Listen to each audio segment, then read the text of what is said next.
నమస్తే ఆంధ్రప్రభకి స్వాగతం. నేను ప్రియా కౌశిక్.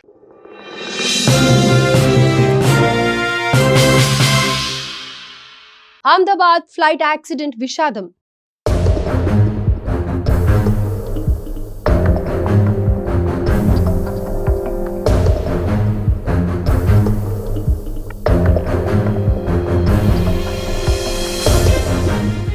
ఉన్నత చదువుల కోసం ఒకరు, విదేశాల్లో సెటిల్ అవ్వాలని ఒకరు, అయిన వాళ్లను చూడాలని ఇంకొకరు, ఎన్నో స్మృతులు జ్ఞాపకాలు దాచుకోవాలని వచ్చిన వారు ఇలా ఒక్కొక్కరిది ఒక్కో గాథ. అవన్నీ ఒక అనుకోని ప్రమాదంతో కాలి బూడిదైపోయాయి. ఈ ఘటనలో కేవలం కలలు ఆశలే కూలిపోలేదు, ఎన్నో కుటుంబాలు అయిన వారిని కోల్పోయి ఛిద్రమయ్యాయి. ఇది మాటలకు అందని బాధ, గుండె పగిలే విషాదం. భారత్ చరిత్రలోనే అత్యంత విషాదకర ఘటన ఇది.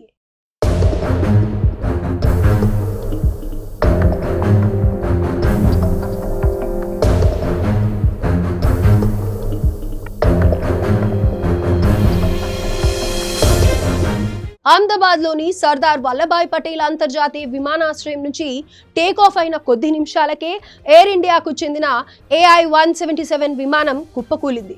గురువారం మధ్యాహ్నం 1:38 గంటలకు అహ్మదాబాద్ నుంచి లండన్ కు బయలుదేరిన బోయింగ్ 787 డ్రీమ్ లైనర్ విమానం AI-171 గాల్లోకి ఎగిరిన కొద్దిసేపటికే మేఘాన్ని నగర ప్రాంతాల్లోని సివిల్ హాస్పిటల్ క్యాంపస్ పై కూలిపోయింది. ఆ సమయంలో పెద్ద పేలుడు శబ్దం రావడంతో పాటు ఆకాశంలోకి అగ్ని కీలలు ఎగిసిపడ్డాయి. తరువాత దట్టమైన నల్లని పొగలు కమ్ముకున్నాయి. ఈ విమాన ప్రమాదంలో 241 మంది మరణించారు. ఈ ప్రమాదం నుంచి ఒక్క వ్యక్తి తప్ప ఎవరూ ప్రాణాలతో లేరు. ఘటనా స్థలంలో దృశ్యాలు చూస్తే కన్నీరు ఆపుకోవడం కష్టం.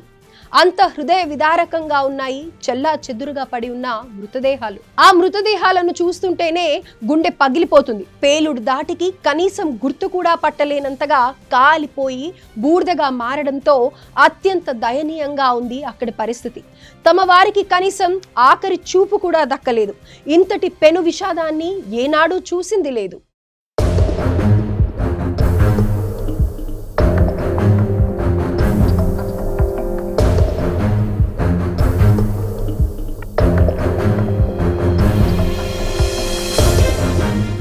ఎయిర్ ఇండియా విమాన ప్రమాదం దేశాన్నే కాదు యావత్తు ప్రపంచాన్ని కలిచివేసింది. ఎన్నో కుటుంబాల్లో తీరని దుఃఖాన్ని నింపింది. ఈ ప్రమాదంలో 229 మంది ప్రయాణికులు, 12 మంది సిబ్బంది దుర్మరణం చెందగా ఒక్కరే ప్రాణాలతో బయటపడ్డారు. మరోవైపు ఈ విమానం మెడికల్ కాలేజ్ హాస్టల్ భవనంపై కూలడంతో 24 మంది మెడికోలు మృత్యువాత పడ్డారు. చికిత్స పొందుతున్న మరో 9 మంది ప్రాణాలు వదిలారు.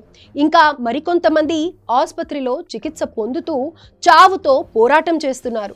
మరోవైపు ఈ ప్రమాదంలో మృతి చెందిన వారి మృతదేహాలు పూర్తిగా కాలిపోవడంతో వారిని గుర్తించడం కష్టతరంగా మారింది. దీంతో మృతదేహాలను గుర్తించేందుకు వైద్యులు DNA టెస్టులు నిర్వహిస్తున్నారు. ఈ DNA టెస్టుల ఫలితాల ఆధారంగా ప్రమాదంలో మృతి చెందిన ప్రయాణికుల మృతదేహాలను వారి కుటుంబ సభ్యులకు అప్పగిస్తున్నారు. దీంతో అక్కడి కుటుంబ సభ్యుల రోదనలు మిన్నంటుతున్నాయి. ఆఖరి చూపు కోసం తమ వారిని ఎప్పుడు అప్పగిస్తారో తెలియక పడిగాపులు కాస్తున్నారు. ఇక ఈ ఘటన ఎలా జరిగిందన్న దానిపై దర్యాప్తు జరిపేందుకు ఉన్నత స్థాయి మల్టీ డిసిప్లినరీ కమిటీని ఏర్పాటు చేయనున్నట్లు కేంద్ర పౌర విమానయాన శాఖ తెలిపింది. భవిష్యత్తులో ఇటువంటి ప్రమాదాలు మరోసారి చోటు చేసుకోకుండా కఠినమైన ఫ్రేమ్వర్క్ ను కమిటీ ప్రతిపాదించనుంది. అయితే ఈ కమిటీ స్వతంత్రంగా పనిచేయనుంది. ప్రజెంట్ దీనిపై అంటే ప్రమాద ఘటనపై సంబంధిత అధికారుల సాంకేతిక దర్యాప్తు యథావిధిగా కొనసాగనుంది. ఇక ప్రమాదానికి గురైన విమానానికి సంబంధించిన అత్యంత కీలకమైన బ్లాక్ బాక్స్ ను కూడా అధికారులు గుర్తించారు. విమానం కుప్పకూలిన BJ మెడికల్ కాలేజ్ భవనం పైకప్పుపై ఈ బాక్స్ దొరికింది. దీన్ని విశ్లేషించి ప్రమాదానికి గల అసలు కారణాలను తెలుసుకోనున్నారు దర్యాప్తు అధికారులు.